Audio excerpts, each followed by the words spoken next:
Greetings all who roam this world. Welcome to the Anime Lab, the show that doesn't have an anime intro because I'm too lazy to make one. Now, let's talk about dragons. These scaly sons of bitches have been around since people have been talking about big magical lizards. You want Europe in the 12th century? Boom, Revelations, chapter 12, verse 7 through 9. Michael fights a dragon. What about Mesoamerica? Oh, do I hear a motherfucking Quetzalcoatl? Oh, hey, Norse mythology, do I see Jormungandr up in this longhouse? Oh, shit! Here comes China with Shenlong! Where there be people, there be dragons, especially in anime. But today, I'm not here to talk about magical wishworms, or adoptive fire-breathing fathers, or lesbian dragon maids, or even Godzilla. Okay, the last one isn't really a holy shit, it is an anime. Regardless. We're here to talk about the big bad bat-winged badasses from the anime gate. What? No, not you. Not you. You are going to give people headaches. Get out of here. Shoo. Get out of here. This is why you don't mess with time travel. No, we're not talking about the dragon of a migraine that is Steins Gate. We're talking about Gate, and thus the Japanese Self-Defense Force fought there, earning itself the title of one of the most unnecessary long anime titles. The new season was recently announced, so I figured now's a good time for me to jump on that hype train that I've already jumped on, I don't know, back when the dub released. Basic synopsis of the show, which I highly recommend you watch. Both dub and sub are good, fight me. A gate, not that one, just appears in the heart of Tokyo. Just poof, big fucking door in the middle of Ginza. So the Japanese Self-Defense Force, or JSDF, has to go in and see what's going on with that? What do?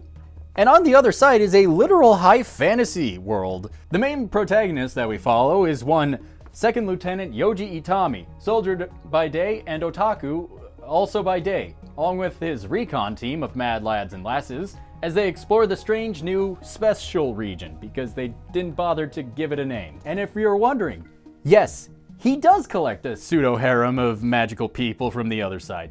And before you ask, no, I am not attracted to any of them.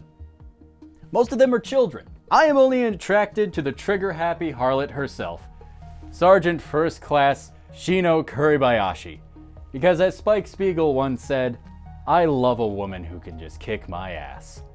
But I digress. We'll discuss my shit taste in waifus another episode. Instead, we'll be answering a very specific set of scenes from the anime in which they fight dragon, a big fuck-off fire-breathing dragon, using military-grade equipment. We're gonna figure out how tough are these guys when we equate them to their real-life counterparts of weaponry.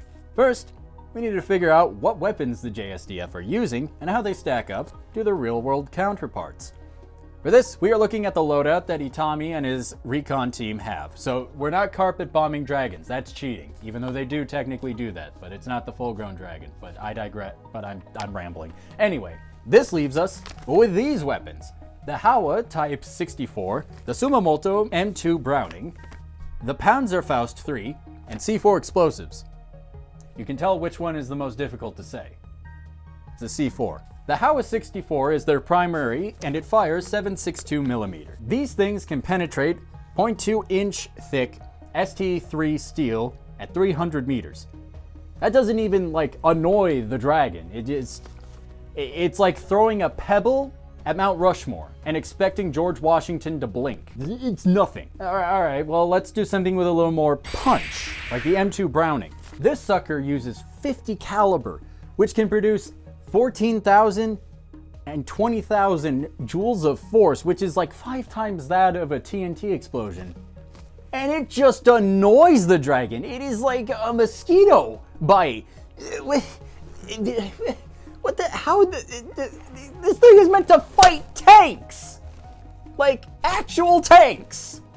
Okay, what about something beefier, like the Panzerfaust 3? Now, if you don't know what German is, it's a fucking rocket launcher. It's a fucking rocket launcher that they used in the World Wars. The Panzerfaust 3 in the anime uses 110mm heat rounds, which is high explosive anti-tank, and it's meant to take down heavily armored tanks, as the name implies. It'd be weird if it didn't. it can penetrate 28 inches of rolled homogeneous armor, or RHA, or more accurately, if you don't know what that means, 5 feet of concrete. The best this could do was sever the dragon's arm, and they had to get help from a lolly demigod apostle named Rory Mercury, and if you think that sounds fucking insane, it's cause it is. God, I love this show. Alright, so we know its breaking point. Panzers. Lots of panzers. But what about the C4? I'm sure you're wondering, because why would I mention that if I wasn't going to use it? C4 is 18% more powerful than TNT, and it is used more for controlled explosions like in demolitions. In the show, Itami and his new team of Dark Elf cannon fodder rig the Flame Dragon's nest with 72 kilograms, or 158.7 pounds, of C4. That's a lot of boom clay.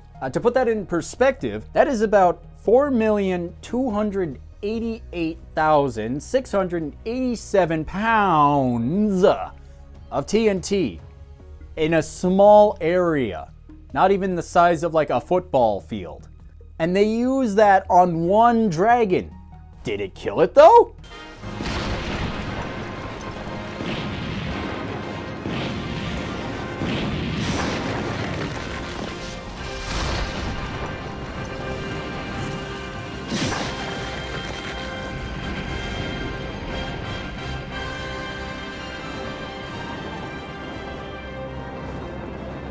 Yeah, that thing was extra crispy and extra fucking dead. Okay, after figuring out how the real world weapons stand up to the Flame Dragon, let's review the question of how tough this thing actually is.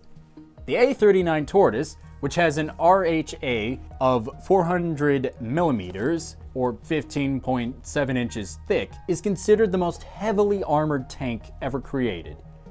And it would not be able to take a Panzer III heat round. And it took anime lolly magic to take the fucker's arm off. The JSDF should take what's left of the Flame Dragon's corpse and try to synthetic composite it for their military, a la Monster Hunter. Like, that's how strong this shit is. I'm talking body armor, vehicle armor, reinforcing the hulls of ships, synthetic dragon scale Glocks. Forget Kevlar and RHA, Dragon Scale is the real way to go, and I just realized that's what they did for the Zillo Beast in Star Wars The Clone Wars. What the fuck? In short, if a Flame Dragon from Gate were to show up in the real world, just do what the JSDF did the second time, and carpet bomb the bastards. Just gun run, you know, just... Pretty straightforward. Thank you all for watching. Be sure to like, comment, and subscribe. Follow us on our social medias. Be sure to support our Patreon, buy our shirts, and use code QuestBros for 10% off at Robin's Nerd Supplies. But this has been the Anime Lab, and we will see you next time. Bye-bye!